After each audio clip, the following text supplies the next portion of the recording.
use three grids to expound China's actions. First, the Chinese government has attached great importance to epidemic prevention and control. President Xi Jinping has made important instructions on many occasions, emphasizing that safety of life and health of people are the top priority. He also called twice the meetings of top leadership and set up a task force to map out plans of epidemic convention. Premier Li Keqiang, instructed by President Xi, went to Wuhan to lead the anti-counter-virus efforts. The whole nation has been mobilized. Prevention and control efforts have been deployed and strengthened across the country. China has gone all out to fight the disease. At the national level, the relevant government departments are taking up their due responsibility. The military has been mobilized to help. In all places, the counter-virus task forces are led by key party and government officials. At the very forefront, at the very front line of the treatment and care, medical workers are making selfless sacrifice and showing tremendous courage. In the communities, the people stand united to wage a people's war against an invincible enemy. The vigorous measures are taking effect gradually. On the whole, the epidemic is preventable, controllable, and curable. Second, the Chinese government has demonstrated a great sense of responsibility. Since the outbreak, the Chinese government has taken the most comprehensive and strict prevention and control measures, many of which go far beyond the requirements of the international health regulation. By taking these measures, China is safeguarding the safety of life and health of not only the Chinese people, but also the people of the whole world. China is doing its best to safeguard global public health. Temporary measures of collective quarantine have been implemented in Wuhan and other places to prevent the further spread of the disease. More than 6,000 medical professionals from all over the country have arrived in Hubei province, including Wuhan. Medical supplies such as masks, hazmat suits, medicines, and daily necessities such as meat and vegetable have been transported to the affected areas without delay. Two specialized hospitals, Huoshenshan Hospital and the Leishanshan Hospital, were built in 10 days and have started to receive and treat the critically ill. I want to emphasize that although the large number of people have been affected with the virus, the mortality rate in China, which stands at 2.1%, is very low. This is much lower than Ebola, that is 40.4%, SARS, that is 10%, MERS, that is 34.4%, and H1N1 of 2009, which is 17.4%. In the United States, more than 19 million people have fallen ill with the flu so far this season, with a death toll being 10,000. This is more serious than coronavirus infection. Currently in China, the number of cured patients is rising, and we are fully confident in beating the virus. China is also honoring its obligation. Dr. Tedros, the Director General of World Health Organization, has expressed his full confidence, expressed full recognition of China's prevention and control efforts, and spoken highly of tremendous contribution that China has made to the world in fighting the disease. He said that China is setting a new standard for outbreak response. China attaches great importance to containing potential spread of virus to other countries and regions. It has strengthened management and control on overseas traveling of Chinese citizens and called on Chinese people to take up their social responsibilities to help prevent further spread of the disease. As of February 3rd, there are 153 confirmed cases outside China, which accounted for less than 1% of all cases. This is a testament to the effectiveness of the measures that China has taken and its important contribution to preventing the spread of disease and protecting the health and safety of people of China and of the whole world. Third, the Chinese government has attached great importance to enhancing international cooperation. China is open, transparent, and responsible in its cooperation with the world.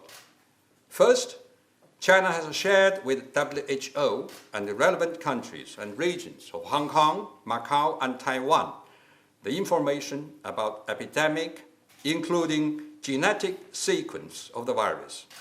This is highly appreciated by WHO and many countries and regions. China has also kept in close touch with many countries at a bilateral level on the prevention and control of the disease. Second, China has attached great importance to the safety of foreign nationals living in China and tried its best to address the difficulties they face by keeping them informed about epidemic through various channels, including through foreign representative institutions.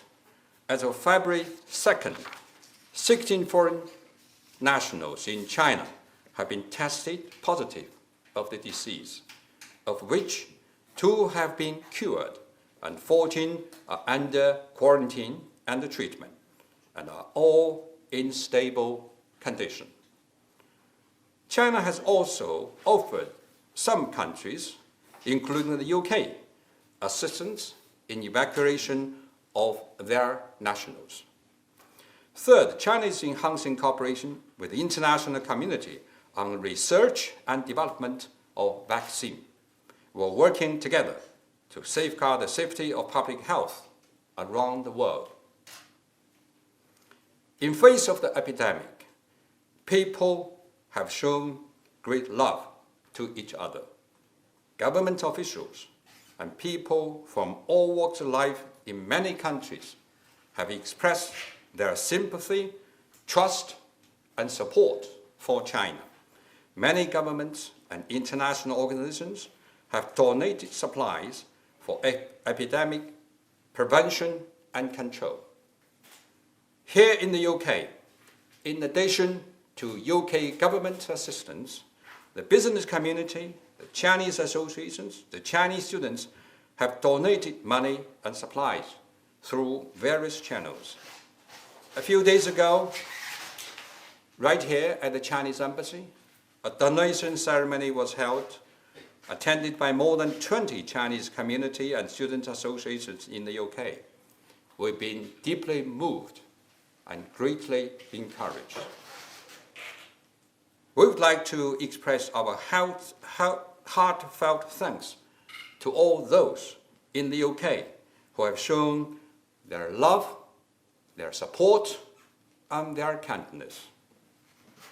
Ladies and gentlemen, the Chinese government has the firm resolve and has taken serious vigorous measures to prevent the spread of the disease. This will continue to be the most important work. First, we'll try our best to treat the infected. Every life counts. The right to survival and health is the most basic and important human rights. Medical institutions all over China are doing their very best to increase the hospitalization rate, the cure rate, and reduce infection rate and mortality rate.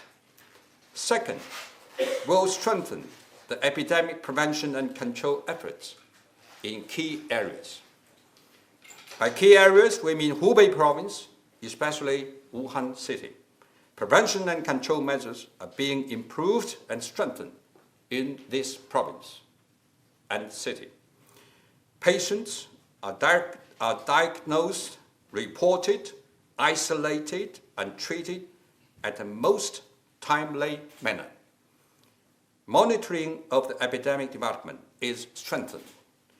The affected are treated in the specialized hospitals. The people who have a close contact with the patients are under close medical observation. All these are aimed at preventing further spread of the disease. Third, we're enhancing international cooperation on epidemic prevention and control and on scientific research. China will continue working closely with the WHO and the relevant countries and regions. A few days ago, China published multi-language versions of the Guide for General Public to Prevent Pneumonia caused by the novel coronavirus, which has been shared with all countries in the world through social media and other channels at top speed. This demonstrates China's sincerity to work with the international community to fight the disease. This also shows China's determination to take up its responsibility as a reliable global player. As I understand, researchers from China and the UK and other countries are working around the clock to trace the origin and transmission route of the virus, follow closely its evolution, share relevant data and case information, design prevention and control strategies and measures, and develop new drugs and vaccine. Ladies and gentlemen, it is understandable that there are concerns in the UK and the rest of the world about the epidemic. Some people are worried that it might have a negative effect on China's economy or even the world economy. There are also overreactions by individual countries, panic among the public, and even insulting and discriminatory remarks and behavior targeting the overseas Chinese community. With regard to these issues, I want to stress the following 4 points. First, the impact on China's economy should be seen from a comprehensive perspective. At the moment, the epidemic is having a relatively severe impact on the service sector, including transport, tourism, hospitality, catering, films, and entertainment. But the impact will be short-term and temporary. It will not change the fundamentals of China's economy, which will maintain sound growth in the long run. China's economy is highly resilient and has enormous potential for growth in mid to long term. China has a capability and confidence to minimize the economic impact of epidemic. The World Bank and IMF and the world-respected economists in the world have all agreed the impact of epidemic on China's economy is temporary, and they have a full confidence in the future of China's economy. Second, understanding the epidemic should be objective and reasonable. The WHO has reiterated that it disapproves of and is even against travel and trade restrictions on China. In recent days, the UK, at the bilateral level, has fully recognized China's tremendous efforts and effective measures in fighting the virus. It also expressed willingness to enhance cooperation with China and do its best to assist China in these efforts. It is our hope that the governments of all countries, including the UK, should understand and support China's efforts, respect the professional advice of WHO, avoid overreaction, avoid creating panic, and ensure the normal cooperation and exchanges between countries. Third, media reports of epidemic should be objective and fair. Coronavirus have been hitting the headlines in many countries, including here in the UK. Many of the reports speak highly of China's counter-virus efforts or offer objective and reasonable advice. We appreciate all this. However, some reports are biased and even maintain malicious slander and disinformation. Rumors and panic are more frightening than the virus itself. Confidence and determination are of vital importance in overcoming epidemic. The issue of public health goes beyond national borders and requires the joint efforts of all sides, including the media, who should take up their due social responsibility in this battle against the common enemy of mankind. Fourth, we should join hands to oppose any insulting or discriminatory words and behavior. I fully agree with Dr. Tedros, the Director General of WHO, who said, "This is a time for facts, not fear. This is a time for science, not rumors. This is a time for solidarity, not stigma." I believe this is a time for reason and cool-headedness.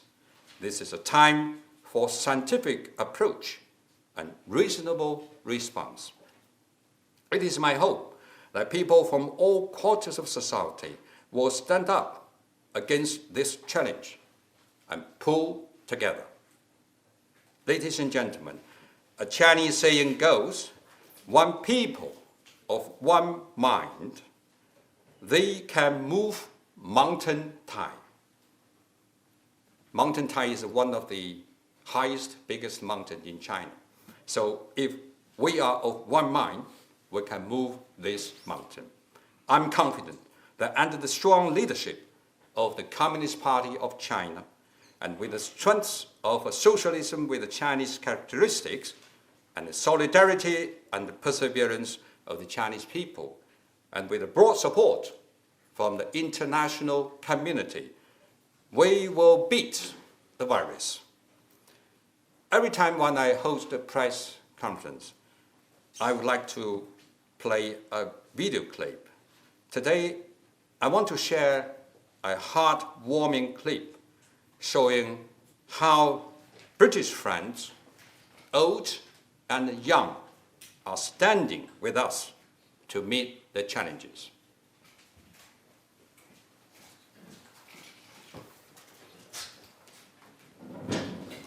I just received this videotape a few days ago from Belfast. It's very moving.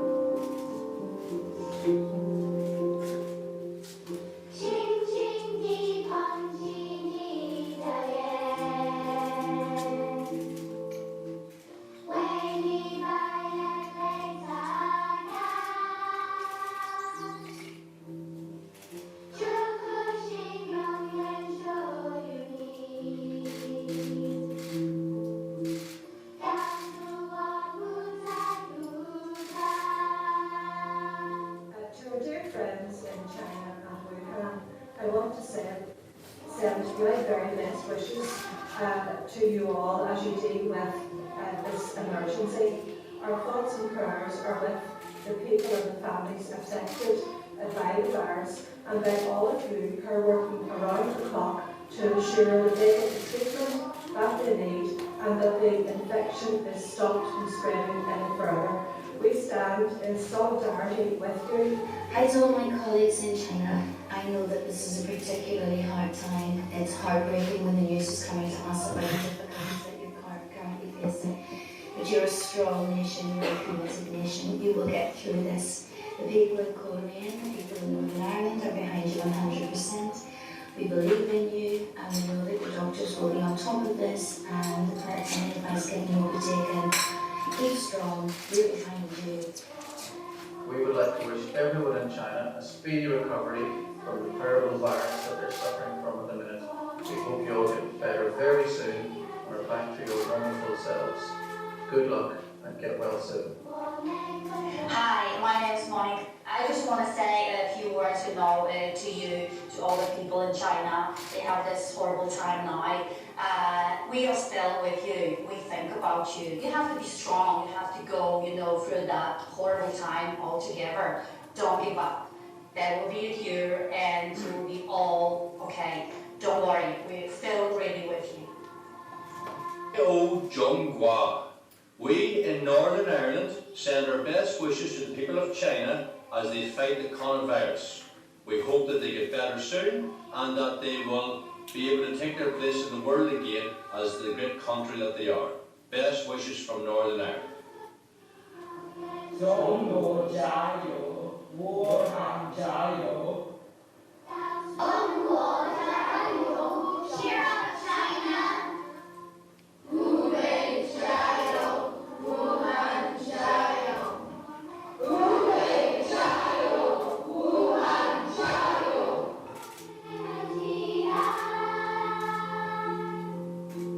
我们共欢愉，我们共追求，我们团结同一爱的爱。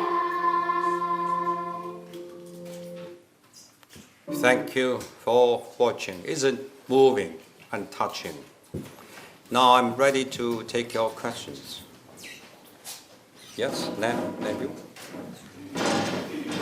Liu Xiaoming from CGTN. First off, Ambassador, there seems to be a race at the moment to try and find a vaccine for this. You mentioned cooperation with British researchers. Some say they're close to finding a vaccine. Can you just elaborate on how closely you're working with British researchers in that regard and what areas specifically there's cooperation in? Secondly, there are reports that you're unhappy with Boris Johnson's personal lack of leadership towards China on this. Is that true? Are you unhappy that he hasn't personally sent messages of showing his support for China? Since we have so many journalists today, I would say we receive one question from one journalist first. Then, if we have time, we can have a second round. Since I didn't notify you at the first place, so I can answer your two questions. But for others, I hope you will stay with one question first. Yes, we have collaborations with the British scientists and Chinese. There's already some joint lab between China and UK, even before the outbreak of the disease, on prevention of epidemic between Chinese institutions and universities here, like Oxford, Imperial College. And now they started to work, as I said, around the clock. Now they have a target to work on the vaccine, medicine, to fight against this corona virus. So we hope that it won't be long, that they will make substantial success in their joint efforts. And the government is very supportive of their efforts, and my embassy tried our very best to facilitate the communication the exchanges between the scientists of our two countries. With regard to whether I'm satisfied or not satisfied with the British government response, I would say we are very pleased and thankful to British government. Since the outbreak, the two governments maintain very close contact. Secretary Rob and Cabinet Secretary Sedwell have a telephone conversation with their counterparts, Director Yang Jiechi and for State Council and Foreign Minister Wang Yi. British side spoke highly of the prevention and control measures taken by China, and also offered to help, and we appreciate that. So there's, excuse me, there's no such an issue with regard to disappointment and displeasure, discontent with regard to British government response. Thank you. James, you're next. Good morning, Ambassador. James Lerner, BBC. I have two questions too, but I'll put my hand up later in the press conference for maybe I'll get lucky for a second go. You spoke just now about your frustration at what you called the overreaction and panic of that had been generated by some foreign governments, and you included the UK in that. Can you be more specific? You know, what was it that you felt was an overreaction? Are you referring to the British government's warning to British nationals in China, saying, if you can, leave?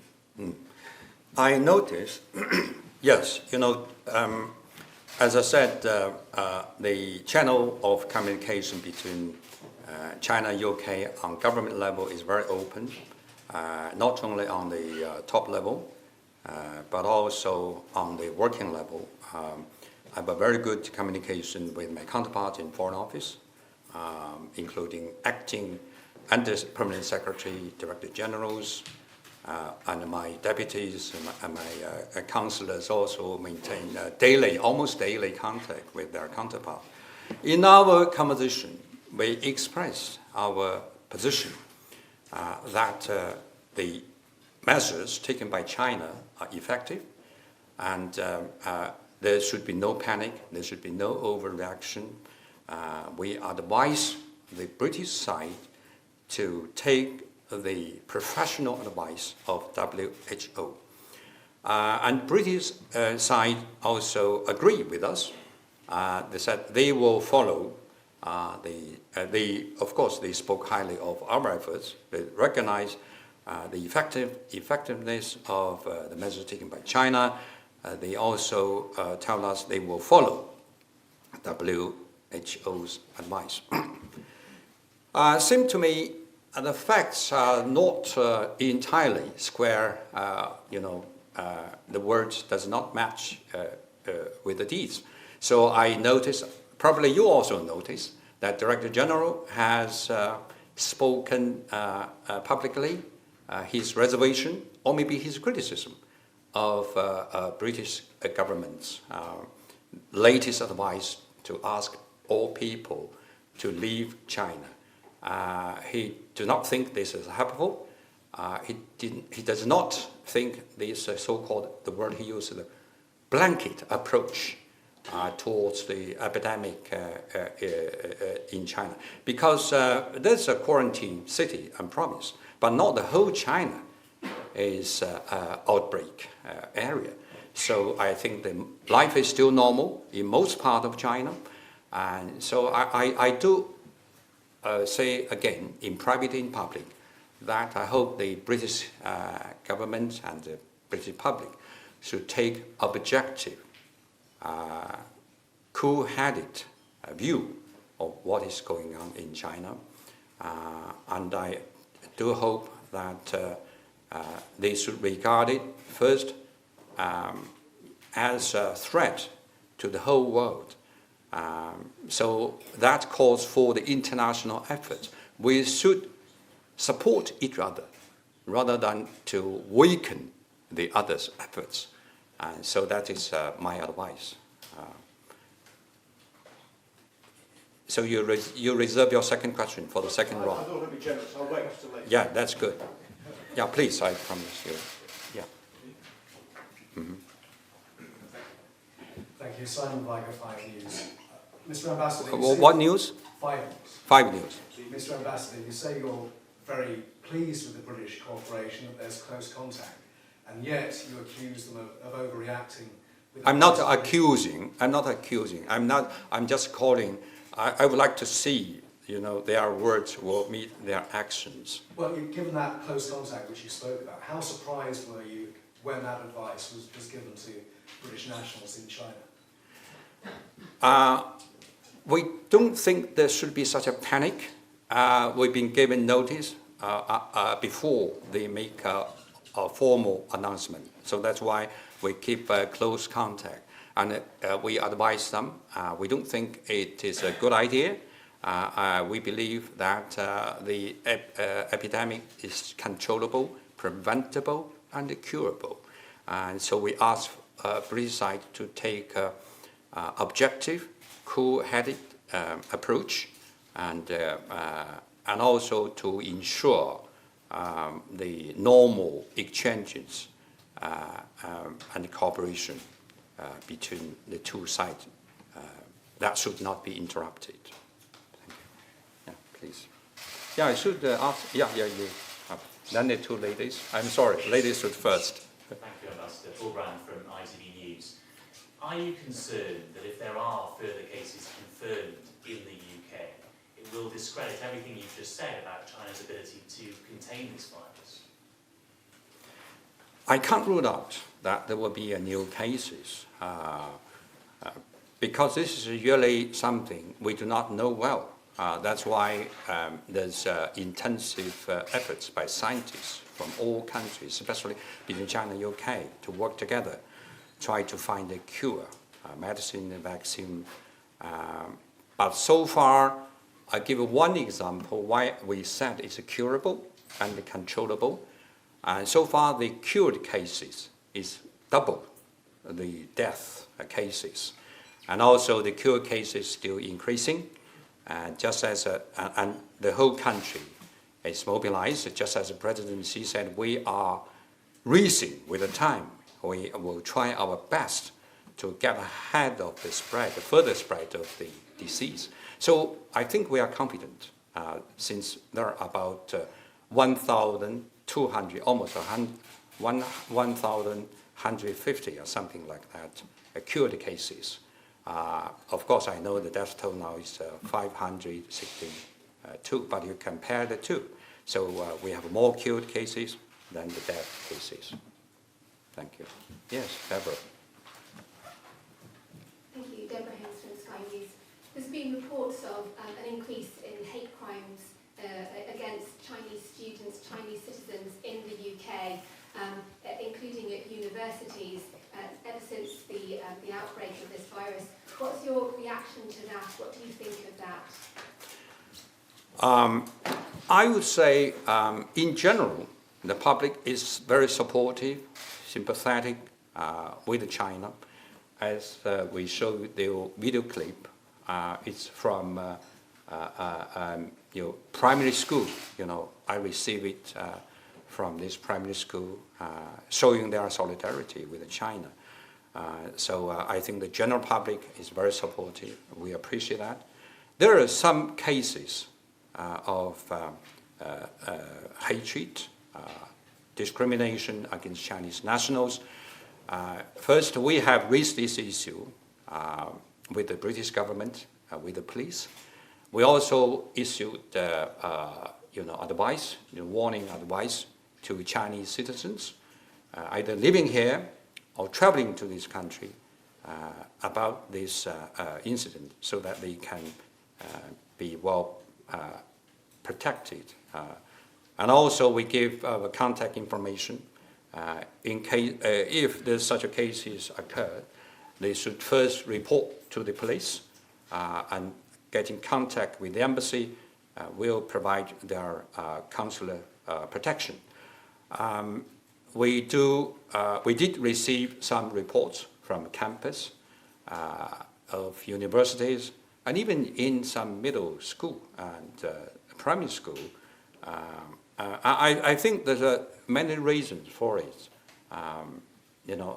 There's lack of understanding of the epidemic, and also misinformation by some of the media. I wouldn't blame you, but I think you should take up your responsibility, how to report the epidemic in a responsible, scientific way, so people would know there's nothing to worry about that. Of course, there's also some deep-seated racism in, not only in this country, but anywhere. So I think at a crisis like this, country should, stand together, and should, people should realize that we have a common enemy of mankind. We should, say no to discriminatory words and behavior. So that's why I'm calling for the public, the media, and people from all walks of life to stand together, pull together against the same challenges. I think I should hand back of the room. Thanks, John Arnold from Bloomberg. Thanks for holding this today. You said a few minutes ago you did some comparisons between this outbreak of coronavirus and MERS, SARS. You also mentioned flu, and you said, I believe what you said was that this is not as serious. I'm talking about the death tolls. You compare the death toll yeah, isn't as high. right. Mm. So, are you trying to get across the message that this is not as, that this is still in the very early stages of this outbreak? And is this not a message that you're portraying to people of China or to people worldwide that this is not as serious as other outbreaks? The message I'm trying to get across is that this should not be a panic. It's a disease. It's an epidemic. We attach great importance to the seriousness of this epidemic. But we believe we have a confidence, resources, capability to overcome this virus. Now, the whole nation has been mobilized from top to down to the very grassroots level. And I show you the increase of the cured cases. That gives us a reason. And I think just yesterday, President Xi called another meeting. In that meeting, he called the medical personnel to work around the clock to make sure to reduce the death toll, increase the cured cases. So that will give people more confidence that we can win this battle. Definitely, I think we have a strong leadership. We have a strength of our system to mobilize the whole country, and we have the people united, and also we have support of international community. Of course, I can't predict when will be the inflection point. We do hope it will come sooner, but I can't say when we'll get there. But we will certainly, on one hand, we have to depend on ourselves. The scientists, the researchers working very hard. And we also engage with the scientists, researchers of the other countries, including UK.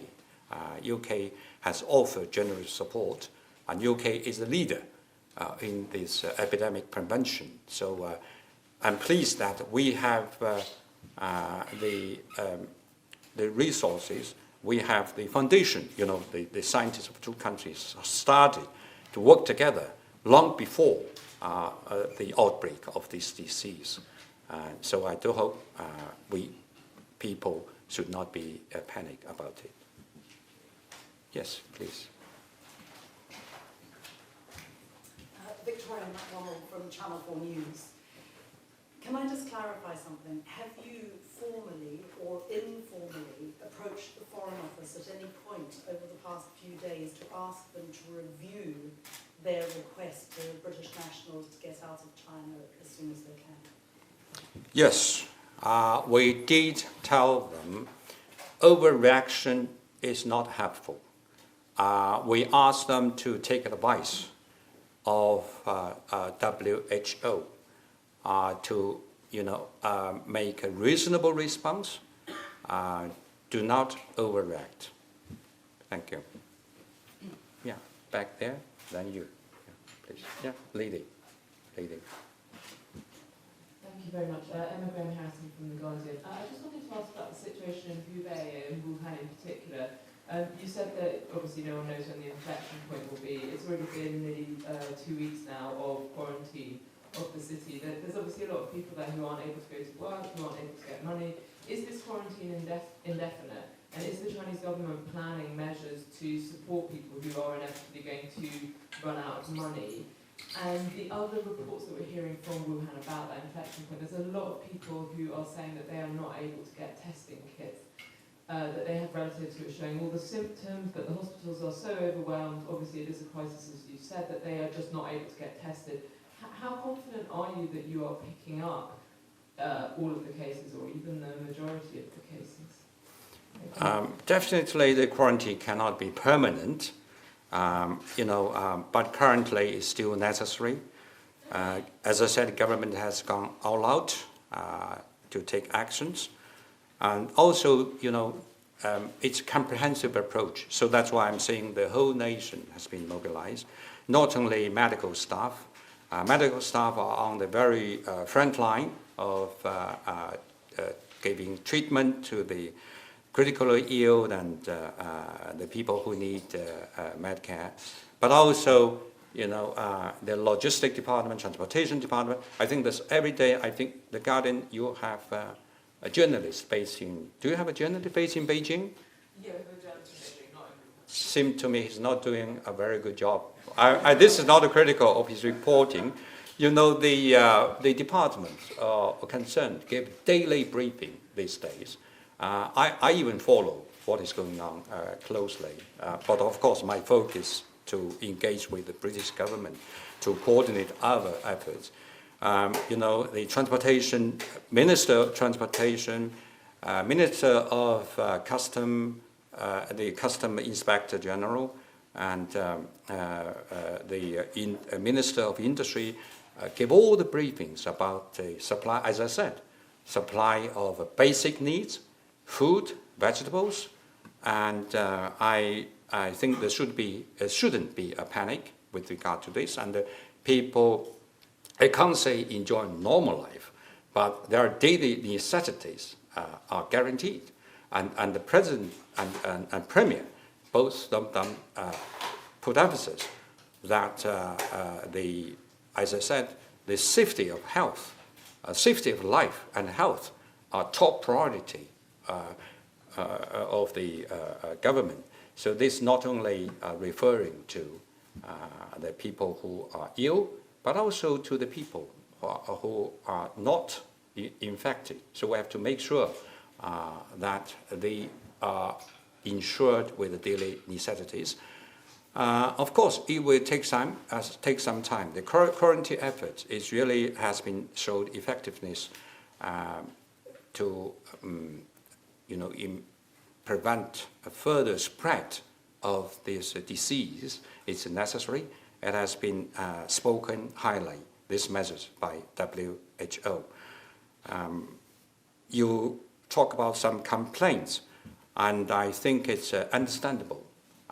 This outbreak of disease come so unprepared. It's a crisis, I would say. So people in general, I think the central government adopt very effective response on the grassroots, on the local level. Though I would say local level has also been mobilized, but it will take time for people to understand the nature, understand the urgency. I think they all get to know now, but I don't think, I can't say China is prepared for this outbreak. We don't have enough beds, hospitals, that's for sure. So that's why we have built the 2 emergency hospitals just within 10 days. I don't think other country can do this. But we tried our best to take as many patients as possible. And there's also some efforts on the grassroots level in communities. The clinics also made their every effort to take care of the patients. We'll try our best. Yeah, please. I shall return to going underground and that's a UK RT. Ambassador, you did say there was economic damage caused by the coronavirus. Is it the case that the biased disinformation you are alleging on the part of media, maybe some of the journalists here, is designed to damage China economically? I hope not. I think on the whole, I read some reports in the local media. They still have a confidence in China's economy. Take, for instance, when you report good things, positive things, I would like to name them. But you have a bad media on China, I try to be cautious. I just give you advice. I think Daily Telegraph carried one piece about, they believe Chinese economy is still resilient. And I think FT also carried some reports. So I'm not saying the media in UK talk down China economy. I'm just giving the facts that China economy is resilient.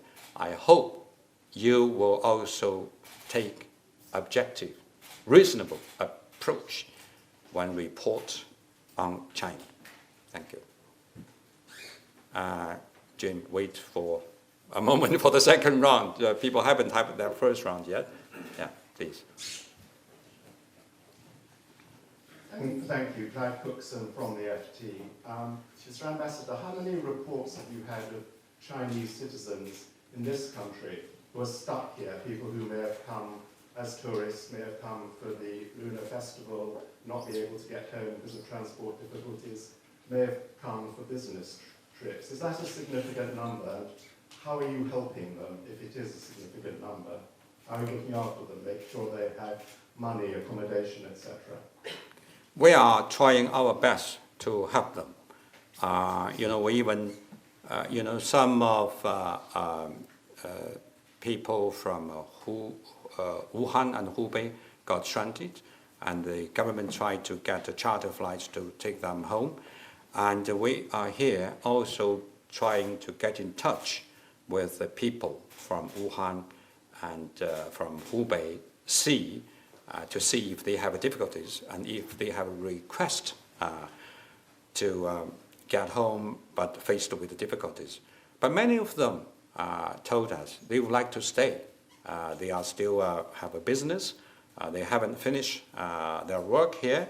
So we are very open. We try our best to help them. Thank you. Please. Catherine Philp from The Times. There's been some warnings from the likes of WTO about ensuring that the global reaction to the crisis is driven by medical need and not political need. And I wondered if you had any sense of any countries taking a more political approach. I'm thinking in particular of the context of the trade dispute with the US and the fact that the travel advice issued by the British government came hot on the heels of similar advice from the US. You are absolutely right. There are some people who try to take advantage of this for political gains. We have expressed our resentment and opposition to some American politicians when they try to make they made irresponsible remarks and try to take advantage for their political gains. We don't think it's in the interest of the United States, not to say it's damaging to the collaboration between the two countries. I'm confident that the two sides will continue to work together to implement the Phase 1 economic and trade agreement because, as I said on several occasions, this is a good agreement. It's beneficial not only to China and US, but also to the world. Of course, you need the two to tango.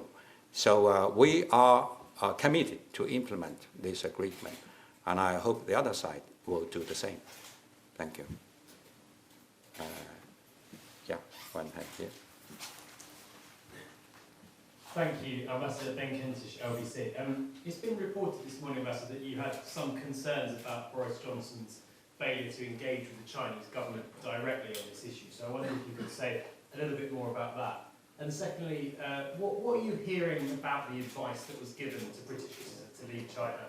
As you said, that's against WHO advice. What's your sense of why that advice was given by the UK government? You asked two questions, and you know, I can only answer one, then come back to you. Otherwise, I can't face the keep pressing from James. With regard to Prime Minister, I think the channel of communication is good, and he held a Chinese New Year reception at number 10. Both he and my wife were invited. We had a good conversation. I conveyed the greetings from President and Premier. As a matter of fact, when he was elected, Premier Li sent a message of congratulations. And I take this occasion to convey greetings from the top leaders from China face to face. And he also reciprocated his greetings to Chinese leaders.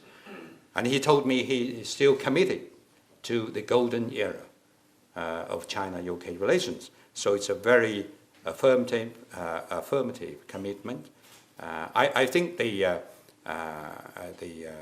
channel of communications between our two governments are very good.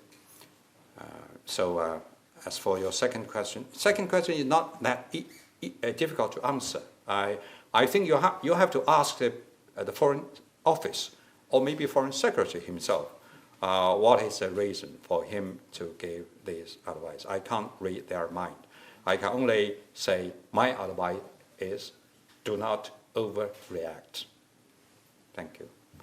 Yes, please, back there, James. I remember you. Thank you.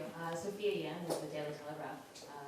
I just want to clarify something. I'm normally in Beijing, just been here for 2 days. You said that life in China is very normal, but that's not necessarily the case. I've traveled to many cities the last few weeks as this outbreak has occurred, and the cities are shut down, even ones outside of the official quarantine zone. Public transport's being closed, people are afraid to go outside. Foreigners are leaving, so what you said before isn't really true. I just wanted to make that clear. What I'm saying that you can't regard the whole country as the same situation in Hubei and Wuhan. Yes, of course, the whole country is different. Other countries, you do not need the whole nation to be mobilized. I'm not saying everything is normal in China. I'm just saying you shouldn't overreact to what is going on in Hubei and Wuhan as you take the whole China as an epidemic zone. So do not overreact. That is what I'm saying. I understand what you're saying, but you say that to the rest of the world. What are you saying to your people at home? They are overreacting. They're very worried about what's going on. I've interviewed people who have died, who their family members have died within days of the onset of symptoms. They were never tested for the coronavirus, and thus weren't included in the official count. So how confident are you that these numbers that are coming out from the National Health Commission are indeed, in fact, capturing all the cases that could be out there? You know, there are other outlets regarding, for instance, my advice to you is to stay with official figures. Do not believe in rumors. Do not spread rumors. Do not spread panic. I think this is a time, as I said in my presentation, time for cool-headedness, not to be panic, to be responsible. And also, my advice to you are from Daily Telegraph, right? It's okay. You focus on individual cases, but do not miss the big picture. When you miss the big picture, you do not know what is the real situation in China. That is my piece of advice to you. Thank you. I never actually got to ask my question. I think you're overdone your question time. I wanted to make a comment to clarify what you were saying. I haven't had a chance to actually ask my question. I wanted to know what kind of directives the central government is giving to local governments, because a lot of provinces and cities are also implementing basically quarantine situations, even if the city itself has not announced as such. They're shutting down public transport, they're closing down roads, there are temperature checkpoints, there are compounds that aren't letting people back in if they've traveled anywhere in the country for the last 14 days. So where are these actions coming from? Are they locally, are they coming from a local government perspective, or is the central government asking local officials to do this? I can't rule out that some local government overreact, to this. But generally speaking, the government should take up their responsibility. As I said, in all places, the key party and government officials now lead the task force to address this crisis. That is their responsibility.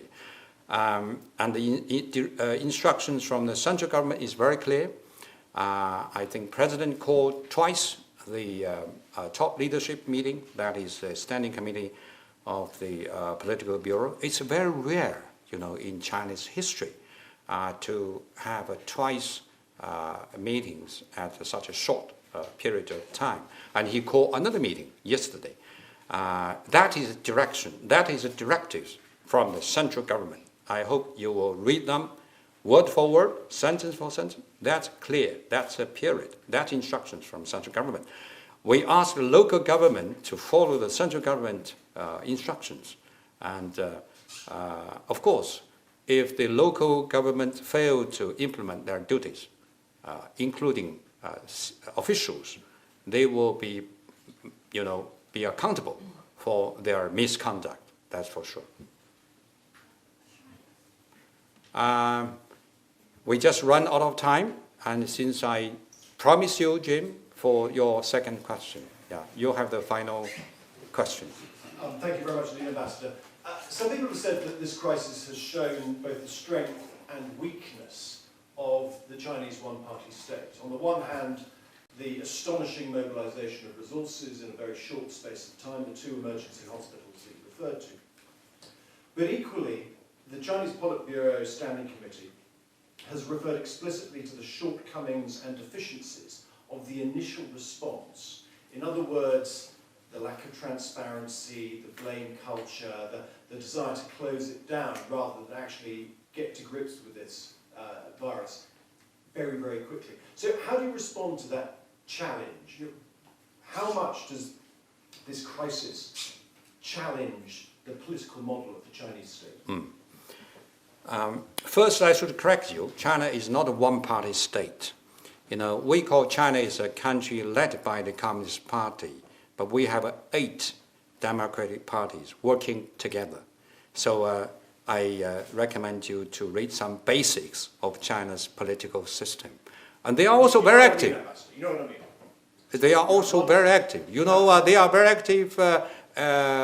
Many of the members of the Democratic Party are top scientists. They offer their opinions. They advise the government what to do, in fighting this virus. I'm pleased you recognize the strength of the system, but we also would say no system is perfect. I don't think you can say in a very affirmative way that the British system is perfect. It takes you 3 years to figure out the Brexit. I do not want to be critical, but I think every system has a room to improve. So that's why I'm always saying the largest room on earth is the room for improvement. And as you said, I'm pleased that you read very carefully the press release of the top leadership meeting, that we recognize there are shortcomings, there are rooms to improve, so that we can do a better job in the future. And you are right, this is a challenge. But that is not, maybe we have a different understanding of the challenges. My understanding of challenges, it will challenge us to improve our work, to improve our system. But we are very confident with our system, as I said at my opening remarks, that it were not for this system, I do not know what kind of situation we'll be faced with. If you imagine if a similar situation happened in UK, I do not know. I would not try to second guess what I am going to do with regard to this situation. Thank you very much. Thank you for your coming to the embassy. I look forward to seeing you in the future. Thank you.